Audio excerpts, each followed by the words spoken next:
বহরমপুরে একাধিক rail overbridge প্রকল্প নিয়ে সরব হলেন বহরমপুরের তৃণমূল সাংসদ ইউসুফ পাঠান। বহরমপুর বেলেডাঙ্গার 111 নম্বর রেল ওভারব্রিজ তার মধ্যে অন্যতম, যা সাধারণ মানুষের দৈনন্দিন জীবনে অনেক ভোগান্তি থেকে রেহাই পাবে। এবার সাধারণ মানুষের কথা মাথায় রেখে দিনরাত এক করে নিরলসভাবে কাজ করে চলছেন বহরমপুরের তৃণমূল সাংসদ ইউসুফ পাঠান।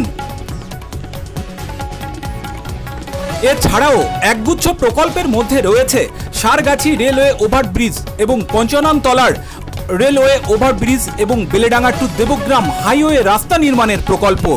এই সব প্রকল্প বাস্তবায়িত করার লক্ষ্যে নিরলসভাবে কাজ করে চলছেন বহরমপুরের তৃণমূল সাংসদ ইউসুফ পাঠান। উল্লেখিত কিছুদিন আগেই একাধিক কাজের তালিকা নিয়ে শিয়ালদাহ ডিআরএম এর সাথে বৈঠক করেন বহরমপুরের তৃণমূল সাংসদ ইউসুফ পাঠান।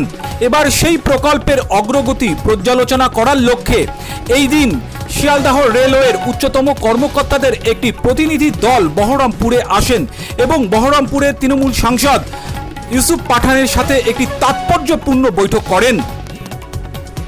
এই বৈঠকে আরও উপস্থিত ছিলেন মুর্শিদাবাদের জেলা শাসক রাজশ্রী মিত্র এবং বেলডাঙ্গার বিধায়ক আসানুজ্জামান সহ একাধিক প্রশাসনিক আধিকারিক।